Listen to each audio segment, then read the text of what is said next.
भागलपुर से बड़ी खबर। बिहार विधानसभा चुनाव परिणामों में एनडीए ने भागलपुर जिले की सभी विधानसभा सीटों पर अपना परचम लहरा दिया है। जनता जनार्दन ने एक बार फिर डबल इंजन सरकार पर अपना भरोसा जताते हुए झोली भर भरकर जनादेश दिया है। सबसे बड़ी जीत की बात करें तो कहलगांव विधानसभा से इंजीनियर शुभानंद मुकेश ने लगभग 51,000 वोटों के भारी अंतर से शानदार जीत दर्ज की है। ये जीत सिर्फ एक उम्मीदवार की नहीं बल्कि जन मन, जन भावना और जन विश्वास की जीत मानी जा रही है। मतदाताओं ने साफ संदेश दिया है कि विकास, सुशासन और स्थिरता ही उनकी पहली प्राथमिकता है। भागलपुर जिले की सभी 7 सीटों पर एनडीए प्रत्याशियों की जीत ने यह साफ कर दिया है कि जनादेश पूरी मजबूती के साथ एनडीए के पक्ष में गया है। कहीं शहरी इलाकों में रिकॉर्ड वोटिंग तो कहीं ग्रामीण क्षेत्रों में अद्भुत समर्थन। हर तरफ एक ही चर्चा, जनमत का झुकाव स्पष्ट रूप से एनडीए के पक्ष में। समय सुनामी है, आप समझ ही रहे हैं, और जो आधी हमारी आबादी है और उनकी जो हिस्सेदारी है, इस बार ऐसी आंधी लाई है कि सब कुछ उड़ गया और फिर से एनडीए की सरकार, सशक्त सरकार और बिहार को समृद्ध बनाने की सरकार। आप भी बड़ी जीत की तरफ बढ़ रहे हैं कहलगांव का। हमारे माननीय मुख्यमंत्री जी और मैं कह सकता हूँ हमारे मानस पिता, जिसने इस विपत्ति में भी हमको खड़ा करने का काम किया है, उसके लिए फ्रेंडली फाइट थी आपके विधानसभा में। जो भी रहे हमारे तरफ, एक तरफ हमारे सारे एनडीए घटक दल के सारे साथी भाजपा के और एलजेपी चिराग और हमारे हम पार्टी के सारे साथियों ने चट्टानी एकता के साथ दिखाया। पांडव का वनवास खत्म हुआ। पांडव अब किस तरह से कहलगांव विकसित होगा?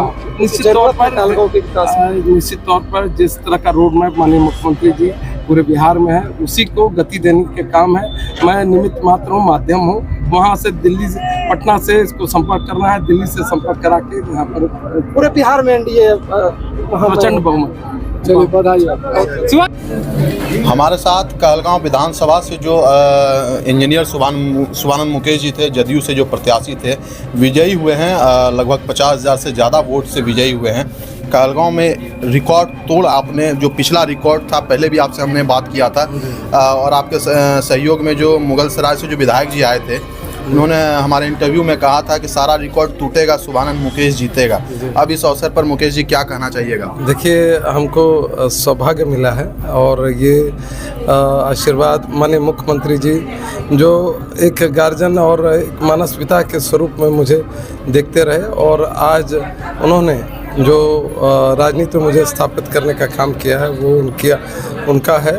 उसके बाद चुनाव में जब टिकट मिलने के पश्चात हमारे जो प्रभारी थे रमेश जायसवाल जी, जो विधायक मुगलसराय के थे, उनके द्वारा जो अलग अलग जो 2 खेमे में बढ़ गई थी बीजेपी, उसको संतुलित करते हुए और सभी को एकजुट करके उन्होंने जो मत प्रतिशत दिलाने का काम किया है, वो उनका भी मैं ऋणी रहूँगा।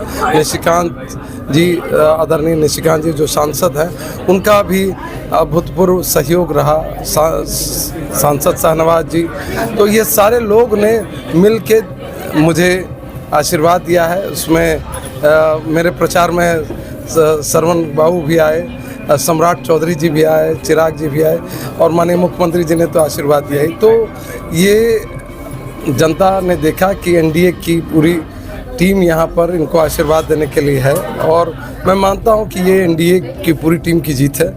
और जनता ने जो मुझ पर विश्वास दिलाया है, मैं यही मानूंगा कि सूद समेत बेटा को लौटा के दे दिया। पिछला बार जो कमी रह गई थी, इस बार डबल करके दे दी जनता ने। मुकेश जी, जिस दिन वोटिंग का समय था, उसी दिन आपकी दादी आपको छोड़ के चले जाती है। वह समय एक तरह से पूरा बूथ को देखना, उसके बाद से घर पर माथे पर इस तरह का टेंशन आ जाना, कैसे आप झेल रहे थे उस टाइम? नहीं, देखिए, हमारी दादी ने बड़ा धैर्य दिखाया था, और 11 तारीख को करीब 3-4 बजे जब मतदान आखिरी चरण में था, तब उस समय की जानकारी थी। तो हमारी दादी ने 104 वर्ष पूर्ण किए थे और लगभग आशीर्वाद दिया उन्होंने, और वो समझ पाई थी और सूक्ष्म रूप से अभी भी मुझे आशीर्वाद दे रही है। जो उनके आशीर्वाद स्वरूप ही आज मैं इस मुकाम तक 50,000 तक पहुंचा हूं। टिकट मिलने से पहले से हम आपसे बातचीत कर रहे हैं। पहली प्राथमिकता, अब तो आप कम से कम खोल दीजिए कि पहली प्राथमिकता शुभानंद मुकेश जी की क्या रहेगी? देखिए, कहलगांव के विकास के हेतु हम यानी हमारे मन में हमेशा से ये रहता था कि आध्यात्मिक वो भूमि पृष्ठभूमि रही है, वहाँ पर पर्यटन का बहुत अवसर आ सकते हैं। तो जिस तरह से माननीय मुख्यमंत्री जी ने राजगीर को डेवलप किया है, मैं उनके दिशा निर्देश में चाहूँगा कि कहलगांव भी उस तरह से उसी स्वरूप में डेवलप हो, आगे बढ़े और इसकी ख्याति जो कहलगांव की ख्याति न सिर्फ बिहार में पूरे भारतवर्ष में रहे। कहलगांव विधानसभा वासियों ने काफ़ी बढ़ चढ़ के आपको आशीर्वाद दिया है। मुकेश जी का क्या संदेश है विधानसभा वासियों के लिए? तो जितनी निष्ठा से उन्होंने मुझे आशीर्वाद दिया है, उतनी ही निष्ठा से मैं भी उनकी सेवा में रहूँगा।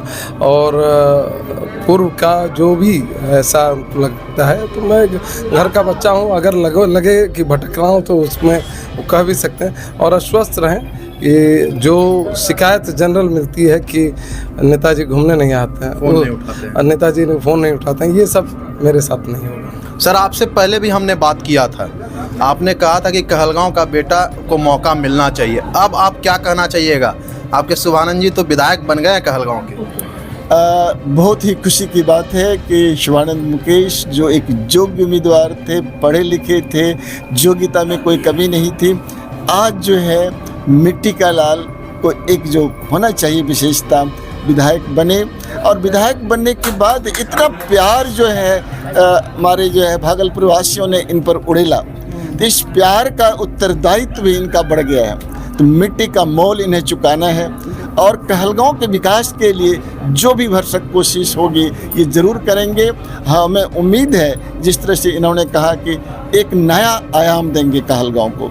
जिस तरह से आए हैं ये जो है टाटा नगर से, टाटा नगर जितना सुंदर है, जितना जो है साफ़ सुथरा रहता है, हमारे शिवानंद मुकेश जी इस कहलगांव शहर को भी वैसा ही जो टाटा नगर की तरह साफ करेंगे। एक समय जब गिनती चल रहा था, लगभग 8,000-9,000 वोट से शिवानंद मुकेश जी पीछे चल रहे थे और लगातार आप गोराडी साइड लगातार आप कैंपेनिंग करते रहे। और उस समय दिल की धड़कनें बढ़ रही होंगी, क्या उस समय क्या लग रहा? जी नहीं, जब एक अच्छा धावक होता है पहले धीरे धीरे चलता है, और जब अंतिम लक्ष्य होता है, किस तरह से आसमान का रिकॉर्ड मतों से जिस तरह से जिताया है, ये जो इनकी पहचान थी, धीरे धीरे चल रहे थे। उन्हें पता था कि अंतिम जो जीत होगी रिकॉर्ड जीत होगी, जैसा कि आपने देखा कि ऐसा मत। हमारे साथ जो मौजूद थे वो कहलगांव विधानसभा के विधायक शिवानंद मुकेश जी हैं, जो पहले भी इनका हम लोगों ने इंटरव्यू किया था। बाकी आप इस वीडियो के बारे में क्या सोचते हैं कमेंट बॉक्स में अवश्य बताएं। फिर से मिलेंगे एक नए जगह नए लोगों के साथ, तब तक के लिए जय हिंद जय भारत।